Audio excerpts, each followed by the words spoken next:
Ha rimosso i cartelli dalla vetrina del suo locale e il post che li riguardava dalla pagina Facebook. Andrea Della Puppa, gestore di un baccaro ai Tolentini, non si aspettava che quell'annuncio provocasse tanto clamore.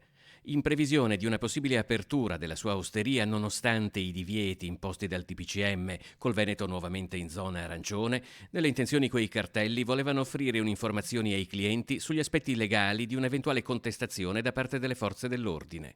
Della Puppa è sereno, ma non intende rilasciare altre dichiarazioni. Teme di essere strumentalizzato e non vuole diventare un simbolo o un capro espiatorio a seconda di come si guardi la vicenda. Una vicenda comune a molti, la crisi profonda che in questo ultimo anno ha travolto l'imprenditoria e anche la sua. Con 3 figli piccoli da mantenere, pochi ristori dallo Stato e tante spese, le difficoltà sono tali da mettere in discussione anche il piccolo locale, peraltro fuori dai grandi flussi turistici, aperto con sacrificio 6 anni fa. Nonostante i divieti, lui, dopo essersi rivolto a dei legali, ha scelto una riapertura con tutte le precauzioni del caso.